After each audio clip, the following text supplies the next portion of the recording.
Great. Welcome, everyone. Welcome to Circus and Changing Realities 2020. Circus Talks response to the challenges the circus sector has experienced this year, in a year when the performing arts industry worldwide has struggled mightily to stay relevant and afloat. This panel is called What's Up with Circus in Australia? With our esteemed panelists, we hope to explore the circus sector in Australia and ask how it's been adapting to the pandemic and to explore the impact on its artists and companies. I'm your co-moderator, Kim Campbell, editor of Circus Talk News. And I am a middle-aged white person with a round face, dark glasses, and magenta hair today. I'm co-moderating with Antonella Casella. Antonella is the curator of Circus Arts Hub, a circus advocate, a producer, a director, a dramaturg, and an artist who has worked with Circus Oz for many years and knows everyone in the circus industry in Australia. Hi, Antonella.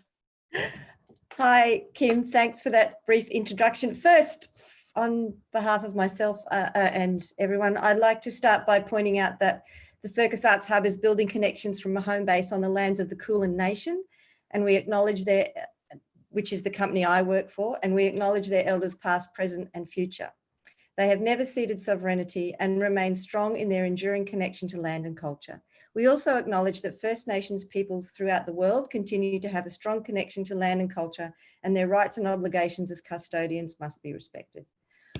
I myself am a small middle-aged Sicilian Australian woman with brown hair, bright red glasses and a stripy shirt. I'd like to move now to hearing introductions from everybody on the panel. So perhaps, Lauren, we might start with you. Hello, I am an Australian woman living in London, so I'm coming at you from almost midnight London time. I am a 30-year-old woman with short dark and brown in the same word, hair and a black shirt. I am a circus producer. I currently work for Circa Contemporary Circus as the International Development Manager, but I have a programming background. I've programmed for Sydney Festival and Underbelly, among others. And Devon.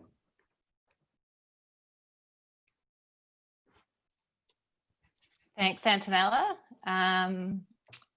I am calling in from the lands of the Dja the Jara peoples. So I'd like to pay my respects to the land that I exist from and am dialing in from and zooming in from.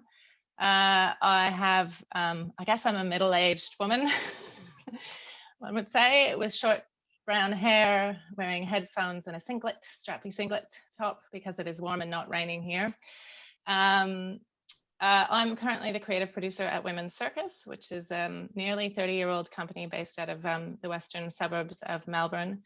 I've been involved with the company for the last 7 years. Prior to this role, I had been the executive director there, and I have a professional experience in theatre, primarily in performance and physical theatre, having moved into the sort of social circus, community circus world in 2013 and found a really welcoming community and a really fantastic space to create work from.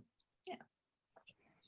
Thanks very much, Devon. And yes, I've had many wonderful conversations with you about the circus sector in Australia, and somebody else who's very interesting to hear from an education perspective is Christy. Good morning from Yuck country on the Gold Coast. My name is Christy Seymour. I am a 40-year-old circus artist and academic researcher. I have red hair, which you can't see too well because of my camera at the moment, glasses, a blue floral dress, and a gorgeous daughter attached to my cheek. Yeah, my background is as a circus artist, as I said, but predominantly at the moment, I'm a social circus advocate and practitioner and a researcher into Australian contemporary circus and autism and circus. Thanks very much, Christy. Fez, are you ready to introduce yourself now? Talofalava waulingoa o fiu tuipoloa yuane efeso sinifanana o la utama o tangipo fa'afunu tangipo fa'nana o la utina sewa muli ema fa'nana lo samailo nu'u pangamalo Sava'i Samoa, Malao Tama, or Palauli Sava'i Samoa. That was just me explaining my bloodline and my heritage of hailing from the small island of Samoa in the middle of the South Pacific.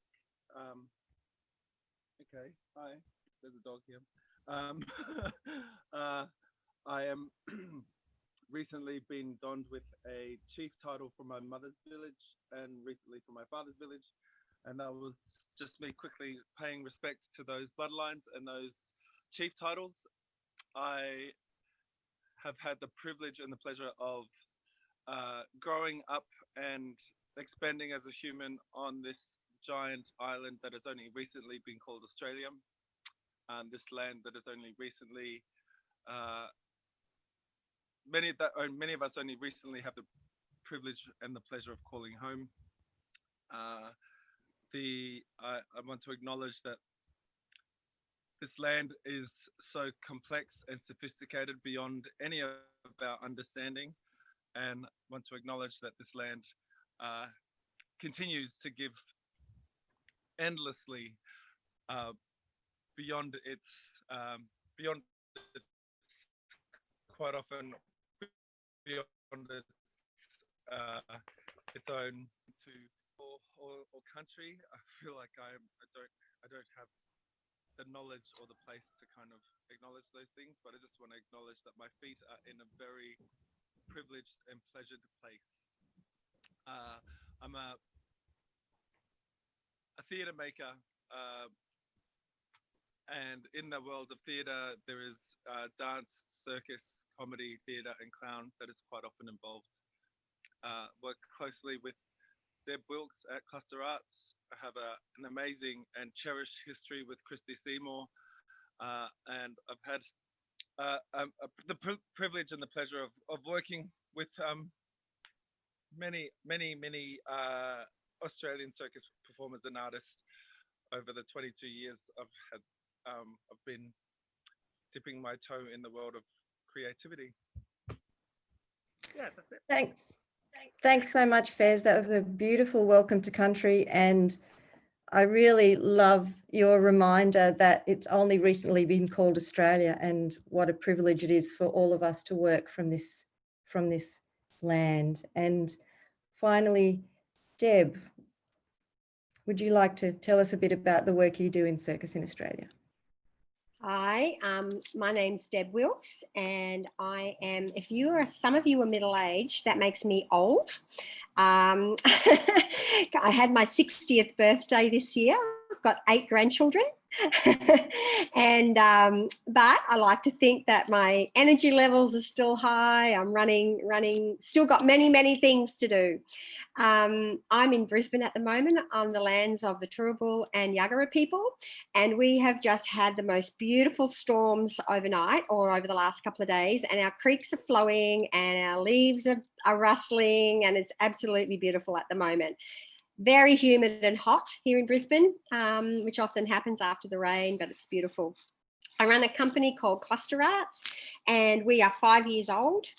We work with circus and physical theatre companies from Brisbane and throughout Australia. So yeah, Fez and I, we work very closely together. We now produce Breeze Factory International, had a Bonza of a year together. We work with Casus Circus and Company 2 and Hoopla Cleek, a Good Catch Circus in Victoria, we 3. So we produce a large number of circus companies internationally and also throughout Australia. Thanks, Deb. And I'd just sort of like to finish up the introductions by congratulating Kim on the panel she's pulled together, because I do think it's a great cross-section of contemporary circus in Australia, from programming to independent artists to major companies and small companies. So over to you, Kim, and well done. Oh, thank you. I wish we could have like 10 more circus companies and circus people from Australia on here, but I guess it's best to have a kind of a small groups that we can really get into some topics, which I think is important. Before we start, I would like to talk a little bit, before we start asking questions, I'd like to just kind of contextualize Australian circus a little bit for people who might not be as familiar with it as us. So I just want to say, and feel free, panelists, to contest or debate or agree with anything I say afterwards, because I think you all know much more about Australian circus than me. But from what I know, traditional circus is thriving, and so is contemporary circus in Australia. I know that you have, as a country, fostered very strong international touring circuits. You have large fringe festivals in Adelaide, Sydney, and Melbourne, which feature a very big variety of circus. Many circus companies in Australia are kind of household names these days. Circa, Casus, Briefs Factory, Hot Brown Honey, Gravity and Other Myths Company 2, and Yuck Circus are ones that just pop into my mind. I know that I've missed a few, but there's also some influential circus companies and organizations in Australia that have helped grow the image of circus over the last few decades. Circus Oz is a very instrumental one. Flipside Circus, which is sort of like a feeder school for like getting kids to the point where they might even be curious or interested in becoming professionals. Vulcana Women's Circus and Women's Circus in Melbourne. And there is one professional circus school, as far as I know, NICA in Melbourne. And, Australia just manages to produce such thoughtful, spirited works. And I think it always pushes the envelope in what contemporary circus is. So I'm really excited to dig in to this topic with you all. So my first question that I'd like to say is, what percentage, and this is open to everybody, and maybe no one has the exact facts for this, but I just thought you might have some idea. What percentage of government art spending in Australia normally goes to circus? And has there been a big adjustment due to the pandemic? Oh, I'll jump in first. Very little, I would say. Very, very low levels of government funding go to circus and physical theatre. I don't know if anyone else knows, but about the Australian government response to circus itself. I haven't seen anything specific around that. I think our state government in Queensland was very aware of the impact of the pandemic on the independent sector. They called to check what was going on and what we were doing, what the independents were doing. So they were very aware of it. However, that didn't necessarily relate to any particular support, but they just acknowledged it. So from my perspective, I don't know if anyone else disagrees with that, but it was very low. I'll jump in and also just add to it that like it's not even a category for a lot of funding, arts funding. So Australia Council of the Arts, as far as I'm aware, it's still not a category. So that's I think a big piece of advocacy work that's been slowly percolating away for a while, but has yet to see a change in that. I think federally, there's not a lot of awareness, is my impression, aside from the major performing arts sector, which Circus Oz is part of, but I think that's all up for renewal, but I would say not enough. Yeah, we have a pretty hostile federal government. Just knowing that makes it seem all the more amazing that you do have such a well-developed circus sector. Yeah, exactly, Kim. I think you'd have to say State funded. Exactly. And I think as a sector, we've succeeded almost in spite of government sort of involvement, and it's been the independent sort of semi-commercial version of circus that has really, really driven the sector, is I guess what I'd add to that discussion, but which sort of leads into my question, which is, does the industry need to rethink the infrastructure of circus funding, creation, education and touring in order for circus to thrive as an art form in general, and more so due to the disruption of the pandemic? In your opinion, what infrastructural changes would help artists and small companies the most? And what role can your company or organisation or community, if you like, play in making those changes? Big question. Can I go? Yeah, I feel like we need more advocacy to throw our weight around a little bit more. We're all so busy managing companies, making the work and getting it done, particularly now in this pandemic environment, that we, you know, going and lobbying to council, getting that media, not just about when a show's happening, but about what the sector's doing. And like you said, Kim, how we thrive and pretty much set precedences for trailblazing in the art form internationally. It's not known in our own country. So while we have this amazing reputation internationally, quite often in our own backyard, we are incredibly undervalued. And so whether that comes from developing a peak body again or something wider than that, I'm not sure, but I know that we're all so busy doing, and we all do our own advocating. I'm not saying we don't do it. We all do it when we can, but it just feels like we fly under the radar as an art form in our national understanding. So I guess I'm kind of doing the academic thing and answering with a comment and a question at the same time. It's like, how do we do that? How do we, rather than just by doing, but shout more about what we're doing to create more opportunity in getting a category for funding or building another education pathway beyond NICA and so on to develop that, because there's millions of pathways in theatre and music and dance in Australia that are tertiary recognised and internationally recognised. So not is that for much longer, I think, though. Let's be honest. No, I mean, those are all on the it's a cutting complex board as we situation. speak too. Yeah, it's pretty ridiculous. Lauren, go for it. Sorry, I didn't mean to jump in. I'd love to jump in there on two fronts. Firstly, the recognition internationally versus in Australia. Having programmed for kind of big festivals in both, when I arrived in London, they were like, oh, you're basically royalty, you're from Australian Circus, like everybody knows, and you know, and you're so famous in Australia. And I was like, well, let me tell you about that.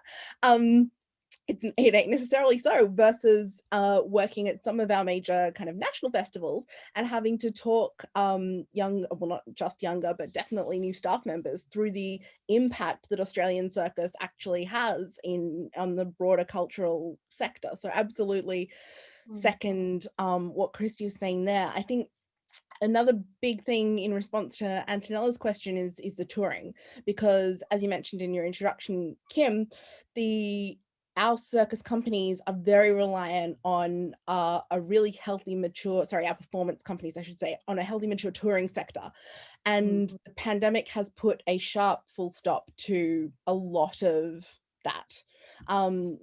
And how we are going to redefine and reshape and rethink about ways that we connect with audiences is something that I think is going to be crucial coming out of this. There are a myriad of different things people are experimenting with at the moment, and we're very much in, I feel like, a kind of testing phase. There are people with varying, obviously from the presenter side as well, varying levels of risk that they can take on experiment in the current environment. But the touring sector, especially internationally, is basically closed at the moment, and a lot of us really relied on being able to jump across to Europe and the USA and the UK to make an annual living. I kind of wonder if the circumstances of the pandemic will in any way force this issue for Australia to actually finally develop an internal touring network, you know. And Fez, you have a touring company, so you tell me, is that possible? Is there a environment for that? Again, this question has multiple explosions in my brain when we speak about this. When we speak about an industry, I feel like we need to be really transparent, and we need to speak openly about the varying levels within our industry. We need to think about the holistic approach that circus, as a traditional art form, as a cultural art form, as a ritualistic art form, has an approach to presenting work. We're talking about an art form that is a recent art form compared to which is I think this is an art form that has had a working class grassroots level, which has been self-sufficient. When we talk about the traditions and the traditional circus, we talk about the concept of self-sustainability, which ebbs and flows within the economic status of a community as a whole. When we talk about circus as an industry, we need to talk about the varying levels of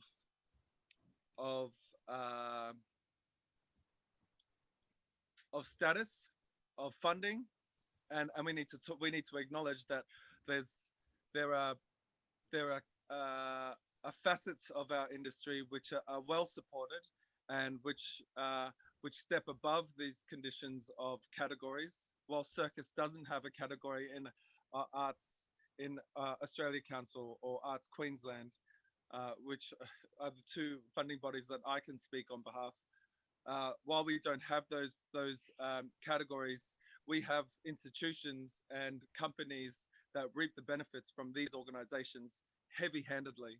And I think something that needs to be acknowledged here is when these particular companies benefit from these funding institutions without having holistically shifting the understanding and shifting the mindset, then it also steps on our own toes. We trip on our own costumes to a certain degree.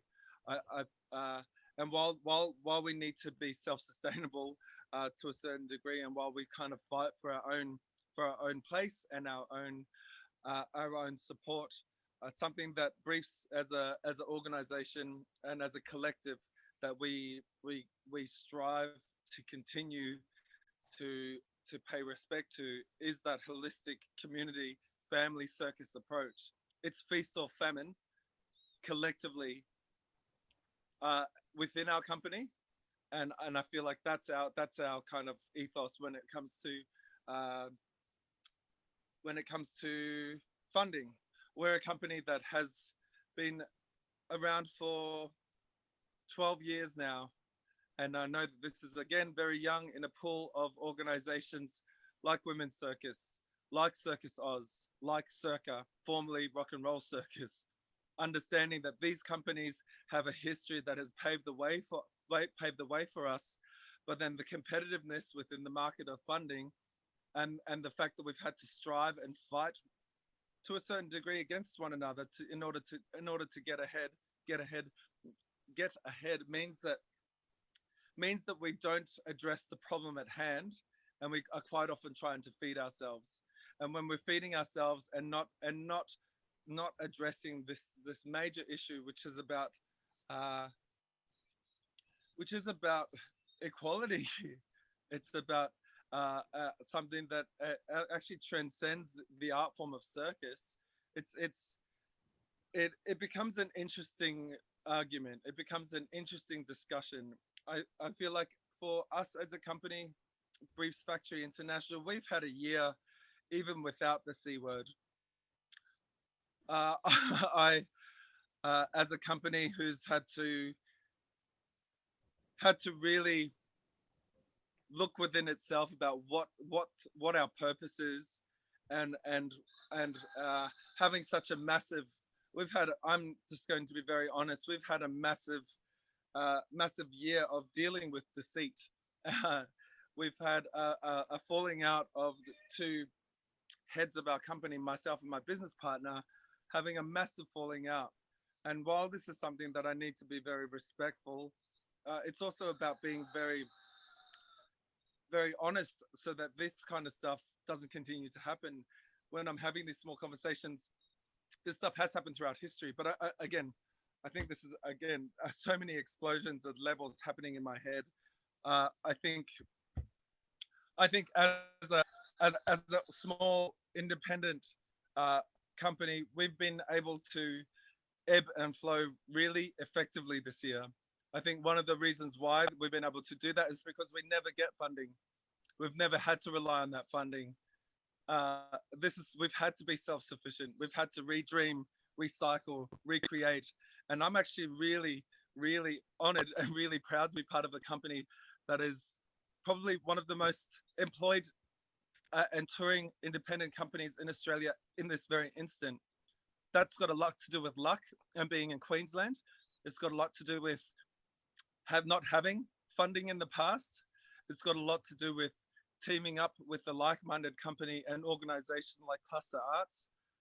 It's been about the nature of our work, being honestly grassroots and connecting to a people, being able to take our work without changing a line or costume or content, being able to take that work that sits in London, that sits in Berlin, that sits in New York, being able to take that work to Mount Isa without a blink of or a change of anything, to take that to Townsville, to Toowoomba, to Mackay.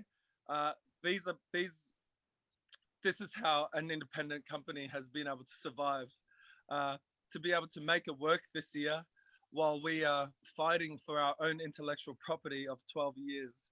To make a new work this year, when we're fighting to keep our own name and have the use of our own props and creative assets, to make a new show this year that then sells out 8 shows, adds an additional 2 shows, and then is made on a shoestring. I feel like that's the core of circus, and I feel like these independent companies will be at the heart of circus, whether or not funding continues or not. Well, That's really true, Fez. Oh, go ahead, Kim. oh no, I just wanted to say that was really well said, but go ahead, Antonella, you had something more. Oh, yeah, I was just going to bounce off what Fez said, because one sort of part of the circus culture in Australia that we haven't mentioned is the independent festivals like the Circus Festival in Mullumbimby. So, you know, Fez was referring to the fact that his company is, you know, headlining in London 1 minute and then presenting the same show in a small country town in Australia, and that is the kind of sort of breadth of touring that helps make a company sustainable. And there's a number of festivals in Australia that are actually community-based circus festivals. And I do wonder how those circus festivals can sort of come up with the more programmed festivals to create more of a sustainable circuit. And Deb, I'm just wondering what you think the key interventions need to be at the moment to improve the sustainability of the sector, apart from advocacy. Yeah, well, I guess following on from what Fez said, having all we've applied for grants this year as they become available and haven't been very successful. I don't think that's because of our grant writing ability. I actually just think that when I looked through the assessors, no one knows us. I don't know any of the assessors. So, and I guess the thing around circus, and one of the reasons, Kim, that we probably continue to, you know, kick goals is because of the unfunded mentality. If you want to make a show and go touring, you've just got to make it. You just have to. There's no other choice. And very so similar to the US, very similar. Pardon?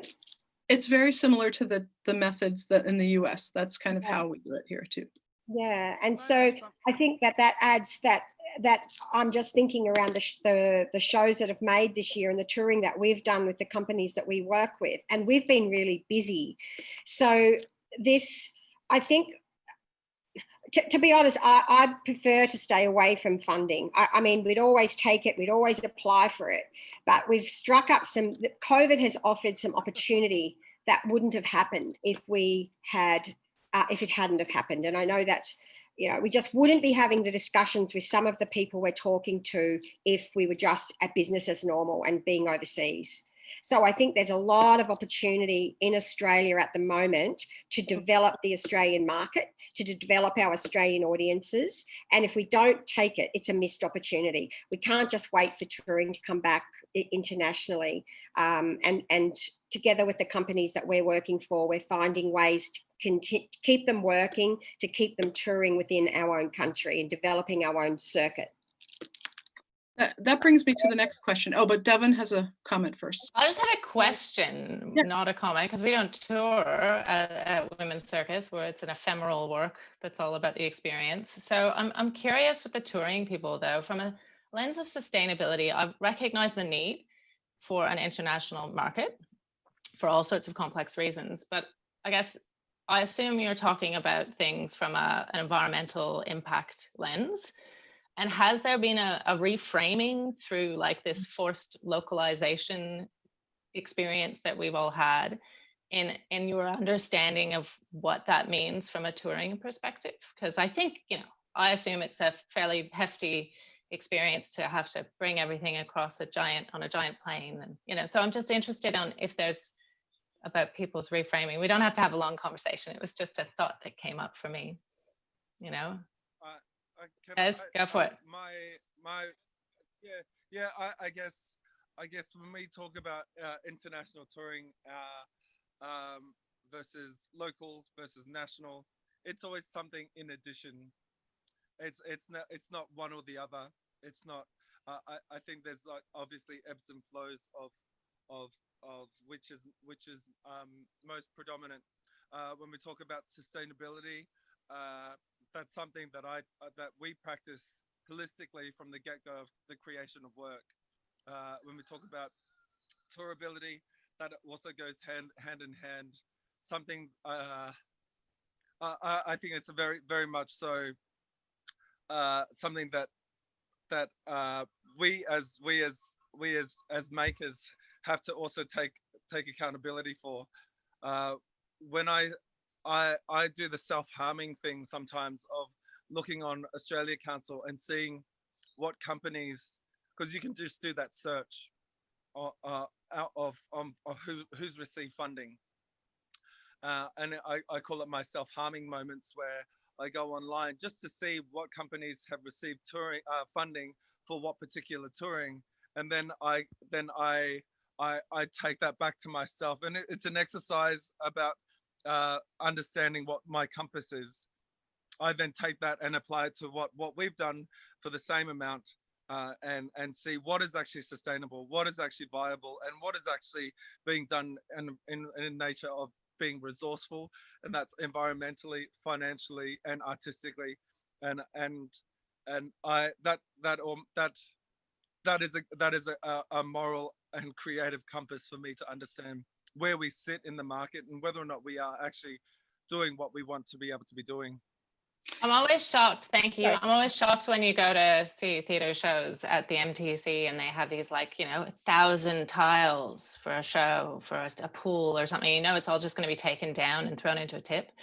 So it's just that lens of reframing, how and why we're touring and stuff like that from that perspective. Lauren, yes. Yeah, thank no, you. I Sorry. think it's really interesting that you asked the question, because I think a lot of these, when I say these, the issue of a flooded touring market and the sustainability questions have been bubbling along for a while, and COVID has kind of focused them, really shot a spotlight, if you will.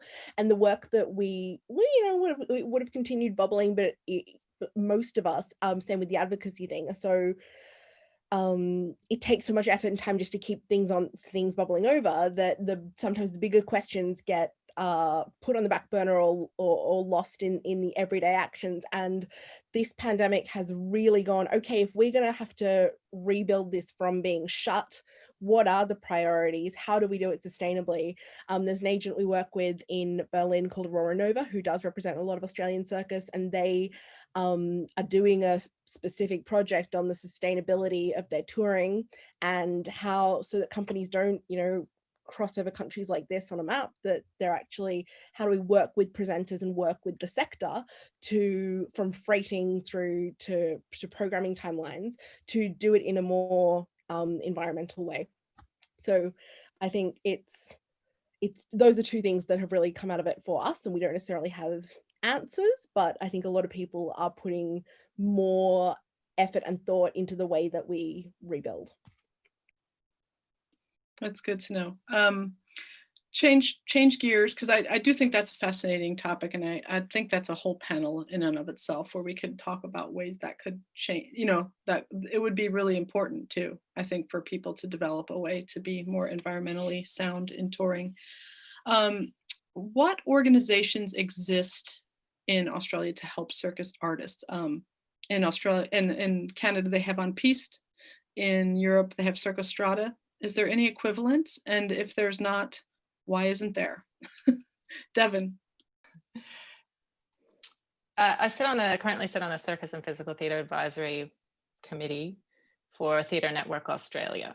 So they would probably be the thing that I would be suggesting to everyone to make sure that they're connected to. And they represent the circus and physical theater sector, as well as the broader performance and theater sector. And they do some amazing advocacy work. So that, and they started up an initiative this year. I think they got matched funding from Creative Partnerships Australia, $1,000 simple assessment for artists, and that included admins and things like that. So that there wasn't like, you just needed some money. And I think they raised almost $350,000. And that initiative is still running. So I think that's helped a lot of artists. But that, I think, is our best opportunity, is from what I can. Anyone else have anything else to say about, national representation? I mean, obviously youth circus stuff, but yeah. Yeah, we do have, we have like an informal, sorry, Deb, an informal youth circus kind of network, which has always been really strong and connected and active. But prior to the TNA that Devon's talking about, myself, Deb and Antonella have all been part of what was a CAPTA, the Australian Circus and Physical Theatre Association, which existed, which was basically almost identical to On Piste. But a few years ago, that was dissolved, and the Victorian government decided that it wasn't going to fund it, and it wasn't not so much, well, I guess, needed, and that it could fall into TNA, and it's really great the work that TNA is doing, and the peak body that you're part of, Devon, and I know Deb has been before too. But I feel like that's the same as our funding situation, in that we are absorbed into we are a subcategory again. Even though the work that the people in that committee and that organisation is doing is great. I'm not saying it shouldn't happen. I'm just saying it's frustrating that we don't have our own peak body that stands outside of that and exists independently from an umbrella organisation. So it exists, but we don't exist independently as a peak body like other art forms might have. And I think Oz Dance has recently come into a similar situation, which would be their equivalent peak body. So we're not alone in that, but yeah, that's my 10 cents worth. I agree, Christy. I think TNA do a great job, but again, they're restricted by the amount of funding that they get towards the circus and physical theatre area. Like, we did some great stuff around rigging, but then there was nowhere to take it forward. We got the report done, but there was nothing to actually follow that up with. So that's tough. I guess from my company, Cluster Arts, that's something that we definitely try and do, is support artists. And when COVID happened, the very first thing we did was contact everyone asking if they needed money. And with anyone that needed cash to help them keep going, pay their rent or whatever, we were keen to help support them. That was a practical thing that we could do. Anything practical that would help keep them, give them hope, and help get them through the tougher times until the government started to respond. So, but we don't really have, a peak body or any kind of, it's just informal support really. Yeah, I think that's interesting. I will jump in and say that since I started the Circus Arts Hub in February, I've received so many requests for panels and advocacy related events to happen on behalf of Australian circus, which I haven't been able to implement because it's an international forum. And I think that TNA is, masterful at advocating on behalf of the national, independent and small sector as a whole. And I think the circus sector in Australia is very much looking for an independent and artist-led avenue to develop strategic advocacy on their own behalf. And I would like to see that develop. And I just wanted to throw that in there, even though I'm the moderating, not participating. Kim, I think it's over to you. Yeah. So one more question. This one is for anybody, but I think Fez might have some input on it. So what issues are there in the circus, because you've already alluded to it in your previous comments, what issues in the circus community are there that have come to the forefront, especially because of the pandemic, that surprise you? Are there any connections between Black Lives Matters, the Me Too movement?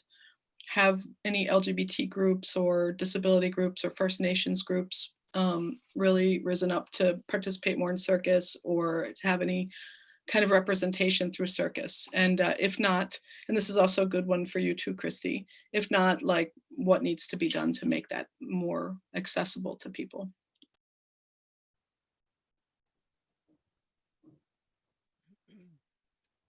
I feel like strategizing around these ideas is something that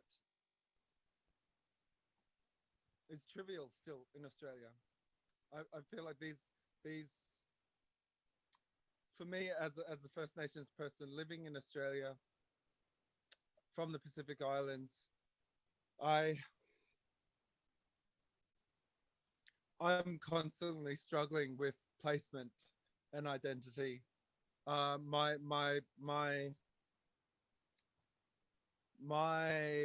mission has been about visibility since high school, and this is something that is not anything artistic. This has come from survival tactics through my parents.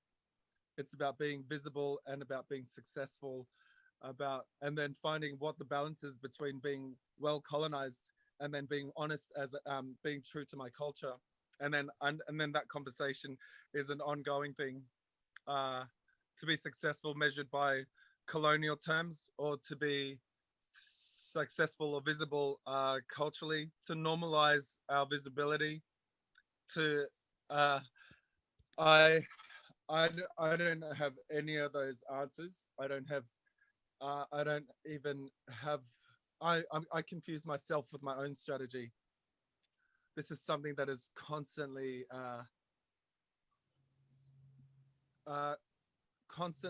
playing on the concept of privilege, my place of privilege as a person of color who's living on a land that still has its First Nations people, to the detriment of my practice being less viewed. The fact that I'm a person of color that's putting work on stage, and understand, this is what I was talking about before, understanding holistically how we approach all of our issues. If I take funding, First Nations funding, does it mean that another First Nations funding work that is probably more important than my work is not being shown? Is it the fact that Circa receives so much funding for international touring, yet we still match, we still aim, we still, the fact that pocket of money is gone, does that mean that, what are the repercussions of that? Does that mean the operational funding that Circus Oz has is detrimental? I don't know if it is. I don't know if it is or not. All I know is that I'm feeling very sustained by my practice. This practice hasn't been doesn't receive large amounts of funding. In the 12 years of operating as a company, we've received approximately $60,000 to make 4 major works, which have toured to an amount which I feel like has sustained up against fully funded companies like Circus Oz. But I don't know whether, the gauge for all of this business is up for grabs. And I don't think this is actually indicative of our predicament of COVID. This is actually an issue that's been at play for a very, very long time. And if we're going to talk about a circus being a community that or an industry that is being that is still a subheading, I think internally as a community and as an industry, we need to have more discussions about what are the implications about each other's movements. If one person takes a big step forward, what does it mean for the rest? If one collective is extremely successful and creates visibility, what are the perks and what are the pitfalls? How does it impact us collectively as an industry? How does it impact us as a small independent company? How does it affect us as an industry that doesn't even have a subheading in the arts funding?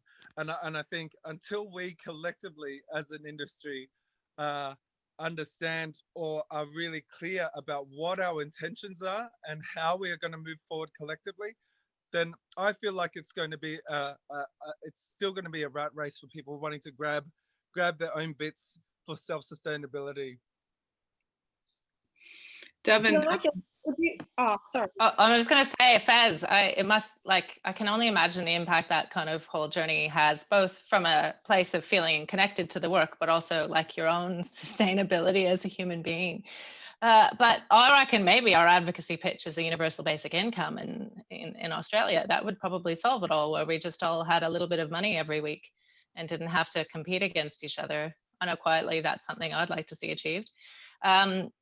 I will just say that from a women's circus perspective, you know, we'd had conversations. What I found really interesting was that as a values-driven organization, it was appropriate for us to move into the digital space at a time when our community was, you know, completely disconnected and had been melted apart. And, you know, so we had a responsibility to our community to keep them connected. And there had been conversations at like board level the year prior about moving into the digital space that I had put like a lot of pressure back on them to, because it had been motivated from, you know, I guess a profit lens or an opportunity lens, which isn't something that sits well for the organization.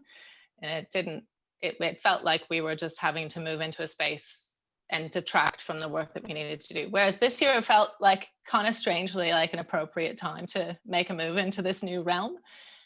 What I found, so we moved online and we did classes and we had people attending classes with us every week, and we sort of made some digital. I focused everything on trying to employ artists, and that's kind of our new mandate for the next couple of years, which is a slight shift for us because we're a community organization. We have to test smaller works now. It'll be paying artists with touch points for community members because it's just what we need to do. But what I found was that we had greater attendance from our community at like catch-up events. So community connection events online. People would just show up in a way that they never did when we would host them at the drill hole. And then a lot of, we found a lot of our community who had like physical disabilities in particular, I think, were able to fully engage. We had a series of master classes online, and I had direct feedback from participants who were like, I never would have come to this. You know, I couldn't have made it. I couldn't have justified the costs or whatever it was. So, you know, and I think for us, everything was free this year. It was like you had to be a member and then you got everything. Because of the stimulus money we got from the government, it really, like, which is the model I'd just love to have in general, you know, but it's been great in a way because I can kind of, we've tested it in a strange, horrible way that allows us to reflect on it and then maybe build a case for it, you know, whether or not that's internally or with a partner or a, you know, so that's been really great. I think from an access point of view, I mean, I've had to, rich, steep learning curve in regards to accessibility online though. I don't know, I had to learn pretty quickly about what this means, like for people. Christy, did you want to say something? I just wanted to jump back into something that Fez was talking about, you know, but not necessarily issues that have arisen now, but perhaps they're more visible now, but they existed before in terms of diversity and inclusion. Particularly with the bodies that we put on stage, you know, so something that I've kind of provoked a little bit in some of my PhD research was the amount of the discrepancy in female bodies on stage in major, say, funded companies or even the major touring companies. You know, there is and it's an international trend. It's not unique to Australia. You know, 6 burly men and 1 petite woman in a red dress.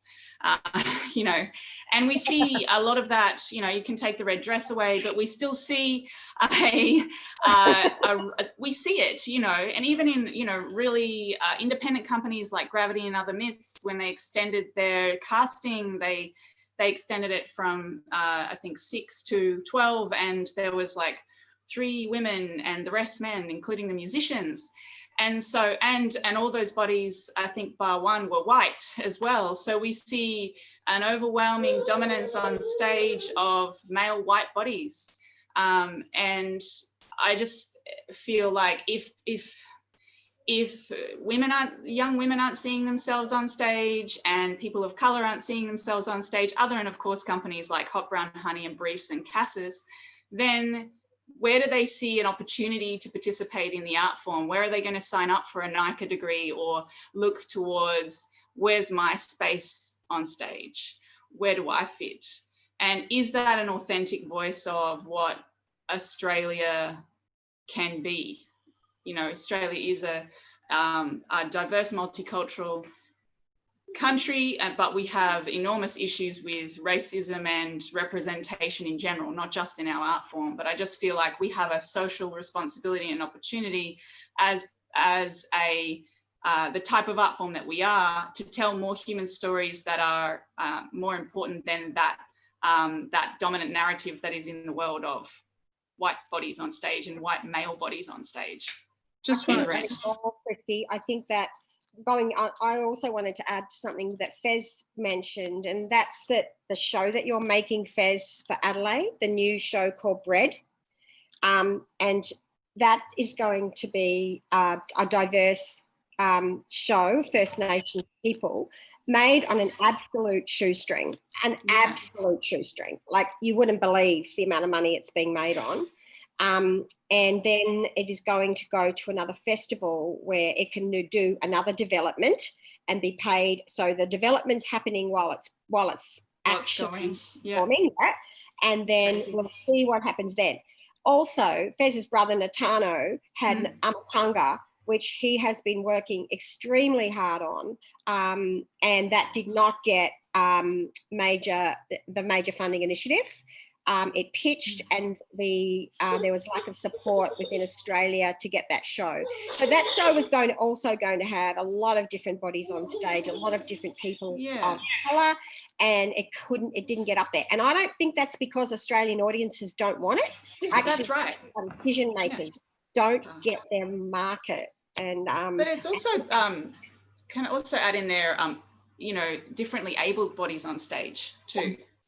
Absolutely. Because there's a huge discrepancy in Australia in the work we're making for bodies that aren't perfect acrobat.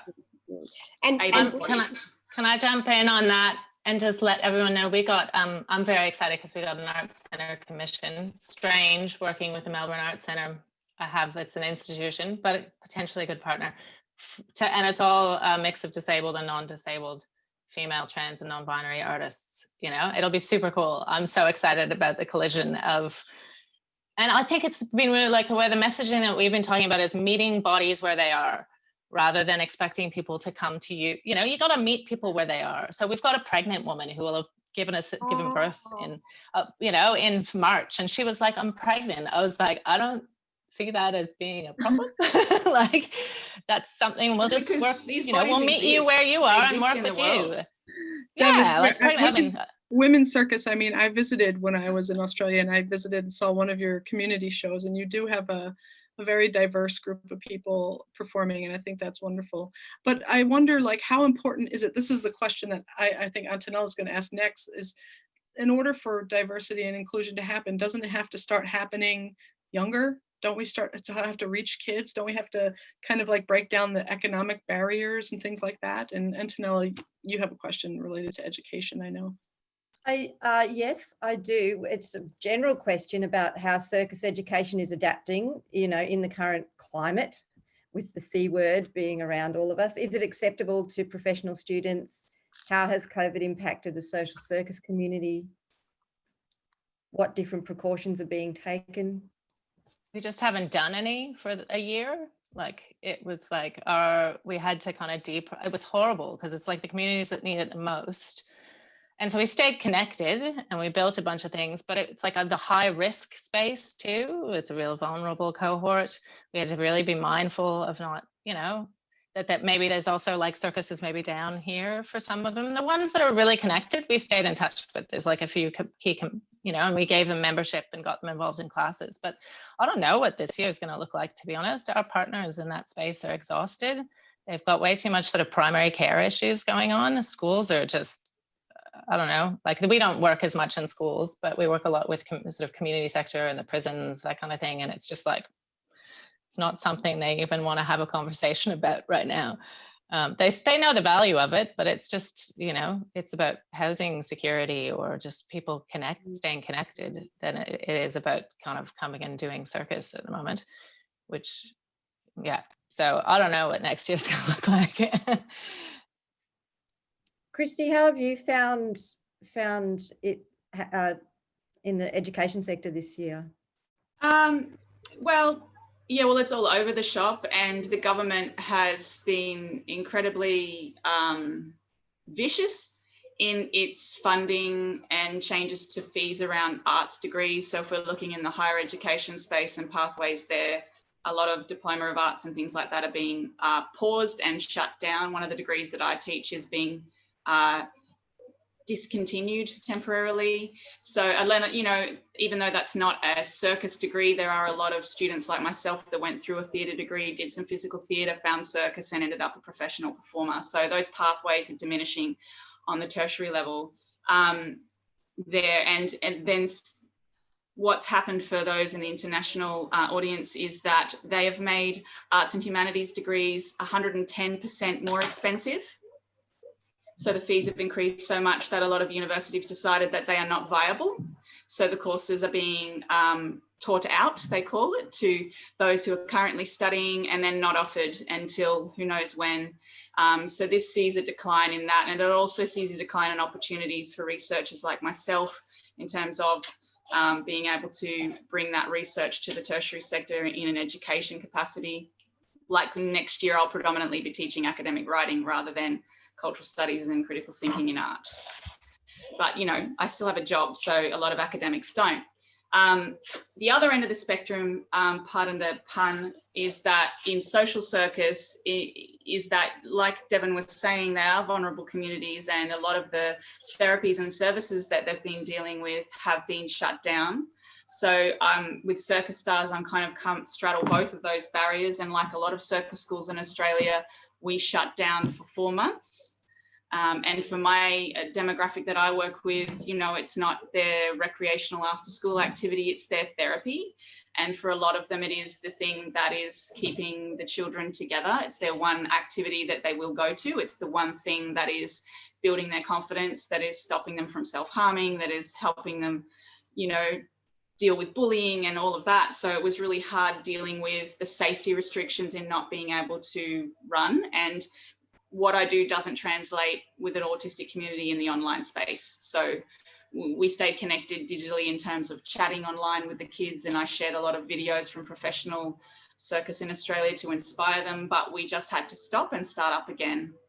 And then of course that meant starting their, you know, their progressions in terms of their goals, you know, physically, emotionally, with the social circus training again. So we've certainly felt it, but I feel like Fez was saying, quite a privileged position in Queensland where that was quite a temporary pause, as opposed to Melbourne and other cities that, you know, had 7 or 8 months of nothing. So, and are still slowly creeping back into what would be the new normal, whereas we're running as normal now with a lot of sanitizing and contact tracing. So we've had 3 classes run for 3 weeks. It was very exciting with 8 people in a class. And we're still trying to work out how to do aerials and recover. Yeah, I would also say with the university sector stuff is like, it's also deeply connected, right? Is that Women's Circus had a really great relationship with VCA and Monash Theatre, where we would work with their graduating students and they'd get to come and, you know, do work on our major shows, or we had some, you know, really fantastic partnerships in place. And now it's like, and there are many people who start as a, you know, student lighting designer with us who end up getting paid on the next show as the lighting designer. I started as a production manager on one of their shows and then ended up with a job, you know, like it's sort of those pathways, those formal partnerships, but it's the relationships, right, that are so important, both at the individual level as well as the partnership level. And so that's gonna, I don't know what that looks like for us. Like we had really strong partnerships for a lot of our tech kind of programs, and those won't exist now. And so I think that there has been a lot of talk, not just in circus, but in and beyond the arts, around how the working from home and the digital sphere relies so much on very formal meetings and arranged meetups, and there's so fewer opportunities for the unexpected things to happen that often become the core of what, you know, becomes the next step of your career or your art. But I am going to sort of ask the question, what kinds of initiatives or pivots have you as artists or companies been exploring during the pandemic that have been inspiring and effective, and what have you learned from them? Which ones do you think you'll continue as part of your sort of hybrid model? Which ones will you throw out? We haven't heard what Circa's been doing, Lauren. Maybe you'd like to. Many things. I think I've been in London for a while with the company, and when I was in Australia, I was in Sydney, which is away from the company. So I've always been in a very laptop focused position. And I totally hear you with, I think definitely Deb will relate, is a lot of the international markets have moved online, but completely forgotten the networking bit, which is actually where all of the gritty and exciting engagement kind of happens. And gone, okay, what if we move all our formal programming online, but it's in the foyers and the coffee shops, in the interaction around the formal bit where all of the kind of magic happens. So there's that aspect. I think in the depths of the shutdown, we started experimenting with digital things, made a podcast, spoke to producers about, and producers from all over the world in a podcast called Producing Heroes, about the way that they have innovated out of challenging situations, and the way that they've practiced resilience, and the way that they've conceived new ideas and impossible dreams. And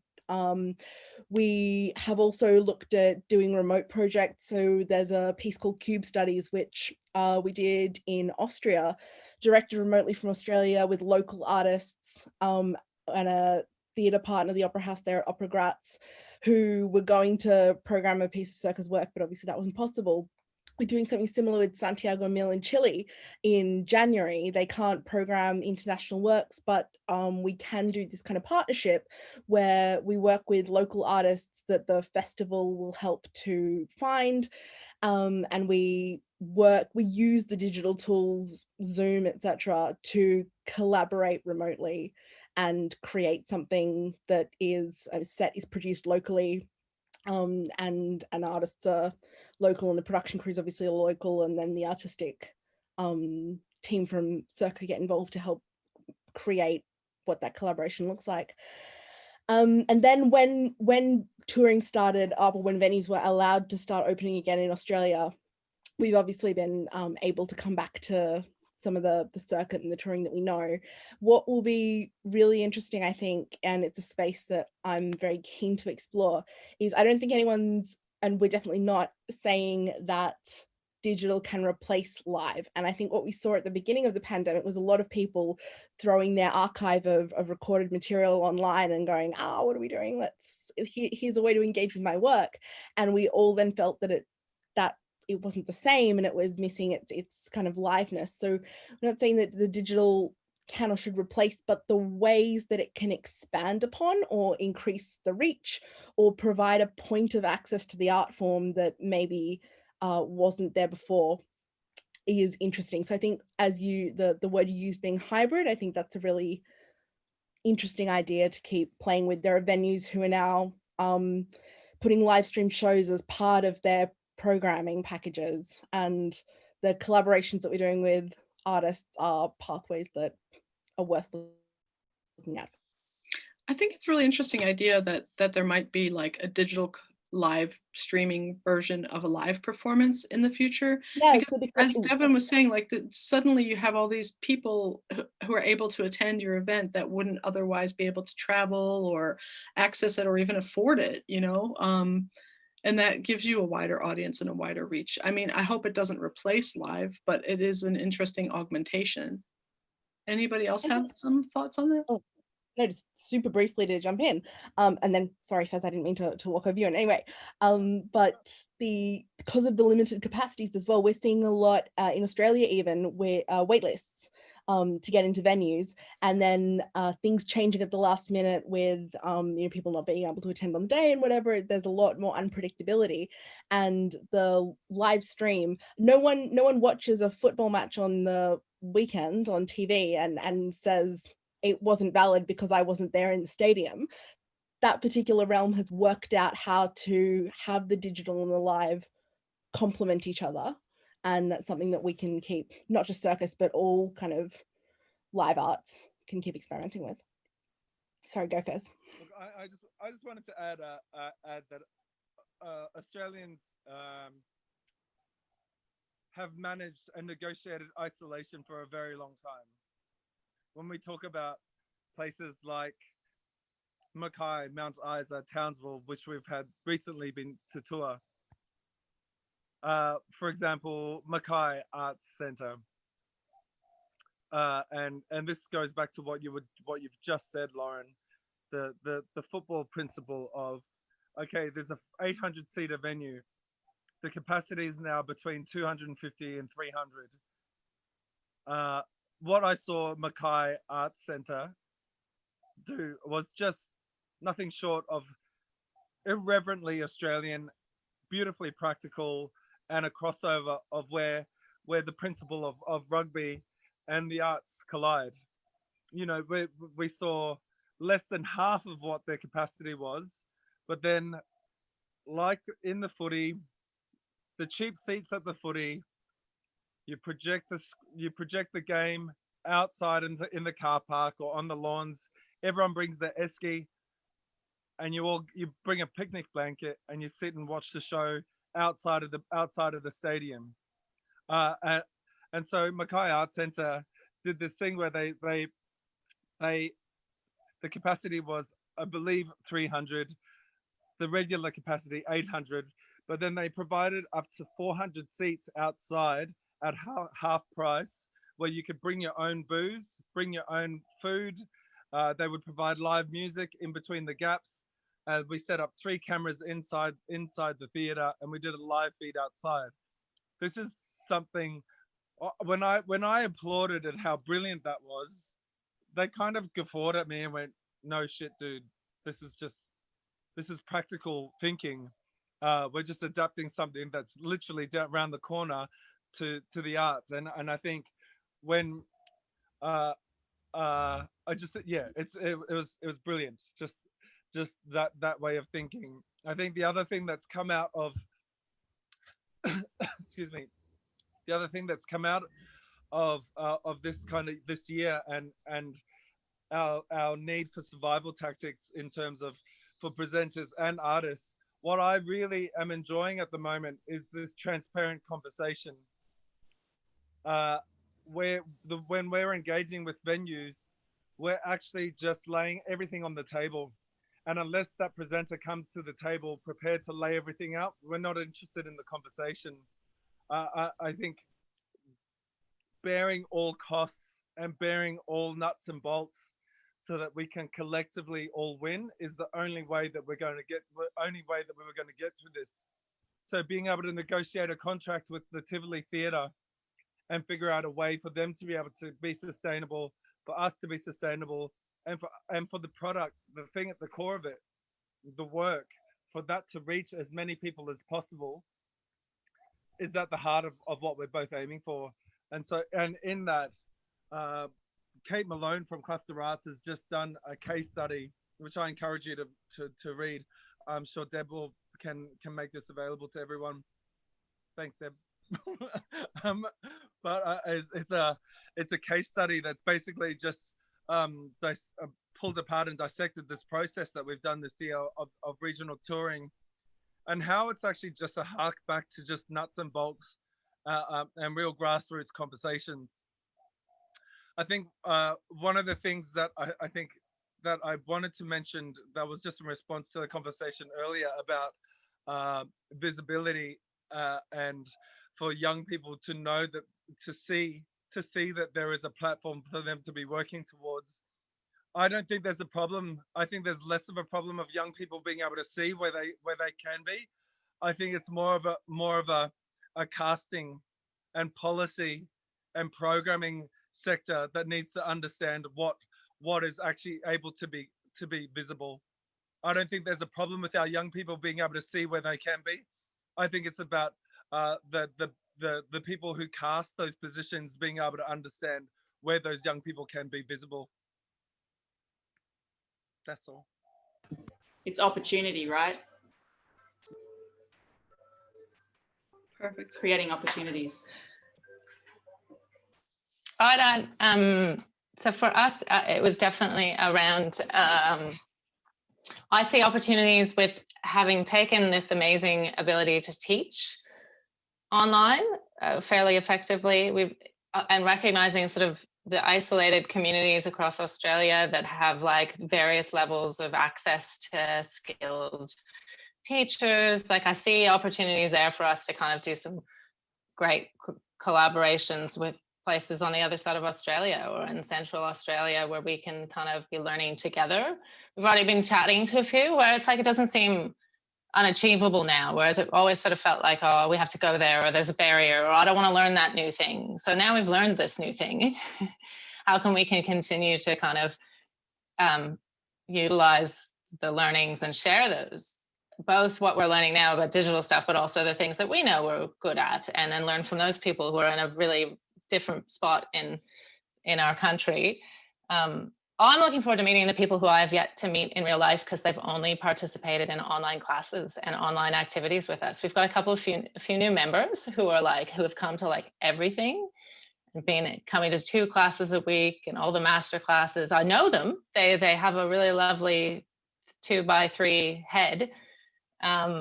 But I can't wait to meet, like we're having a community picnic next year and I'll get to meet them for the first time. And that's pretty wild, you know what I mean? Like to have then built a rapport and a connection and a meaning for them. It seems like this for them, it's been really meaningful.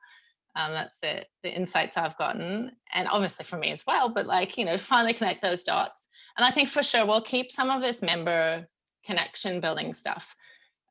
Where it's really been valuable for us as a community to take time to reflect on what's working for us, how we make art together, so that it is a more collaborative and open and transparent process.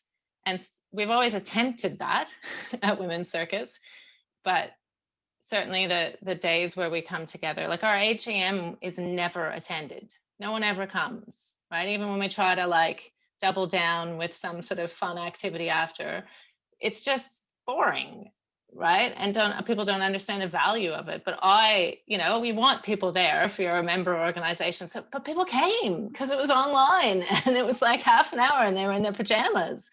So we had like, more than we'd ever had. So I think there's some like positives in that regard around kind of the informal community connection, community listening kind of stuff that can stay for sure. I think that's really interesting, Devon. I've heard a lot of company managers talk about the new opportunities for deeper engagement that have kind of presented themselves, both through the digital, but also through thinking about not being able to do as much international touring. So therefore spending a longer amount of time with the communities that you are already engaged with. That's been another area that I've heard a lot of talk about. But I am now going to shift gear quite a lot because we're coming to the end of the discussion, and I'm just going to ask you all the question and give you all an opportunity to answer, which is, what do you think is the hallmark of Australian circus? Who would like to start? Can I first say a short answer? Yes. Oh, I thought you were going to give a short answer. Okay.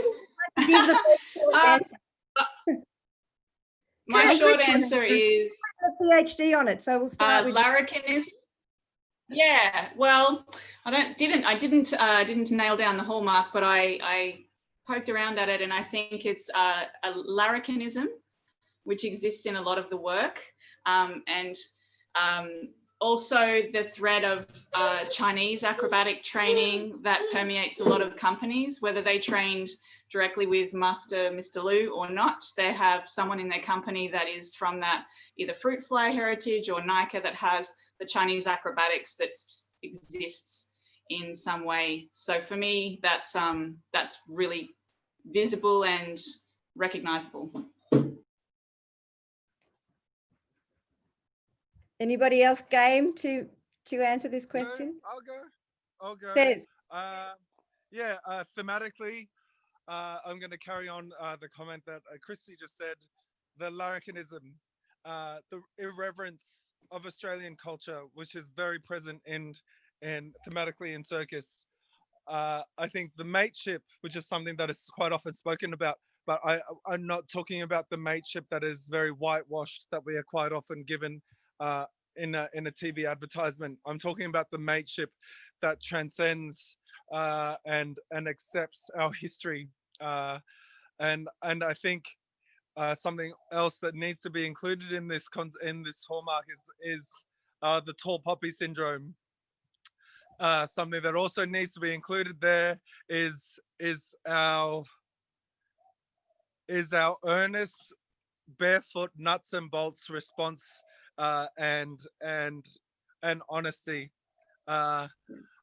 These are the things for me that make up Australian circus. It's the irreverence, it's the mateship, it's the honesty, it's the tall poppy syndrome, but then it's also the fact that a shirt will come off any circus performer's back to help another circus performer. Yeah, mate, that's it. I'd love to add a special, and this was kind of brought into light when I started to work overseas and be able to program Australians. The sense, definitely back up what Christy and Fez have both said, the sense of ensemble, even if the show is not as an ensemble show, even if it's an act-by-act cabaret piece, there's always a sense of everyone in it together, and the work ethic to produce really quality, unique work, no matter what kind of style that is. The work ethic of Australians is incredible. And the Fez, when you said shirt off, taking the shirt off your own back, that all the performers that I've encountered are always willing to jump in with stuff that is not the performing to get the show up and happening. There's a huge sense of whatever it takes to get it done, even if it's not the classical remit, let's do it. Give it a go. Yeah.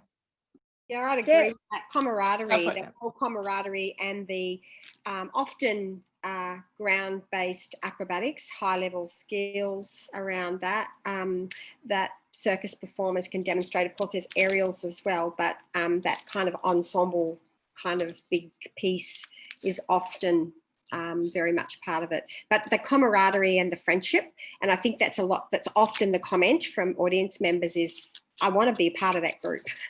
They look like they're having so much fun. Before I throw, and look, I just wanted to, I was just about to throw to you, but I was just going to suggest that something that didn't come up earlier was that Circus Oz had the policy for its entire 40+ year history of equal number of men and women and countering gender stereotypes. And I think that the sort of trope of the strong woman has been sort of evolved very specifically within Australian circus in a, it taking from how it existed in classical circus and very much evolved it into a contemporary version, in a very Australian way. And it's been very predominant, although not always in the statistics of employment in other companies, but definitely as a trope. Right. And I think the other thing that probably Circus Oz is very proud of having engendered in the sector is a sense of having something to say, to make the world a better place through social and political comment. And I think that the women's circus sort of encompasses all of those things. So definitely. Well, that was what I was going to touch on a little bit, is that I think, women's circus and Vulcana, I think, have really forged new possibilities. They present, like, that's sort of a mandate for us, as we sort of present the new possibility, and at the same time, actually, we tell stories that aren't told or that were hidden, I think, is the other thing. And obviously we're constantly having to re-examine whose stories and from what perspective, but really with a mandate of a feminist agenda, where it's the quieted stories, the stories that are hidden away, the histories that are there but never told, and it's through that sort of marginalized gender lens that we kind of seek to, and it's often but it's through a lot of the work we make is reimagining.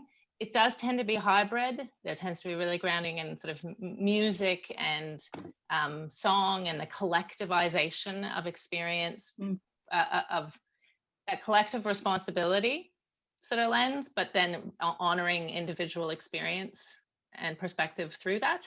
Like, I think it's often we live in a world at the moment where it's an either or. I don't believe that. I believe that it can be at the same time, that we can both acknowledge individuals and hold each other up as and hold each other responsible for things as a group. So I think circus, what I see is, I think that there's sort of there's a political bent to a lot of briefs I've seen so many times, and it is so radical in its effort to audacious ways of thinking, you know. And I think so it doesn't have to be about like war paint sort of style. It can just be about reimagining. Yeah, and I'd love to see more of like sort of different bodies and different forms coming together and sort of peeling back some of the labeling. I recognize the need for labels as a political tool, but it'd be great to get to a point where everything can be circus in a way, you know. You have all said it so well, and you said I agree with everything that you said about the hallmark of Australian circus. I think the only thing that you forgot is that you all pioneered the underwear circus trend, and that is still going strong today around the world. But other than that, you know, it was all spot on. It's a budgeting thing. It's got to stem from that. At least they're wearing underwear, right? So, you know. Yes. Say that Acrobat also pioneered male kids. That's right. And it's very hot here. So budget and heat, undies.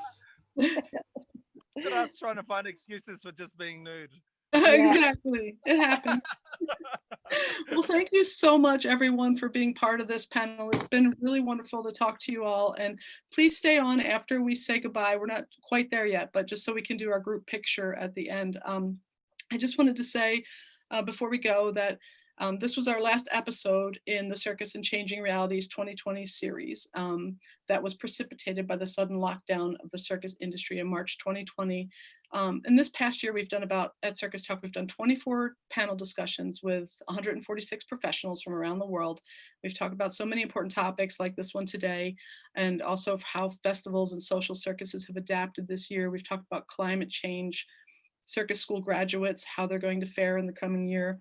We've even had a Wake Up Call for Inclusion series where we focused on marginalized communities such as Black, Indigenous people of color, LGBTQIA people, disabled people, and women in circus, and how they're affected not just by the pandemic, but by the continued institutionalized barriers in circus. And we have covered microaggressions, abuse and assault, allyship, and the changes required to create true inclusivity in our industry. That's our mission at Circus Talk, to create a level playing field for the industry and to democratize access to information.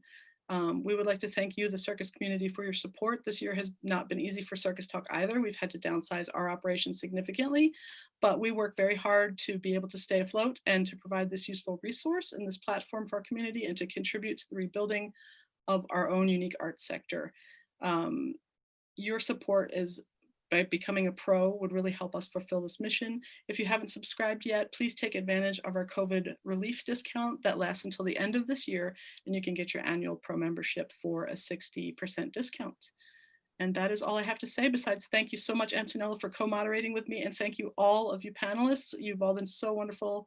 I wish you a great 2021, and I hope I see you all soon in 2021 in person. Thanks, Kim. Thanks, Kim. Thank you.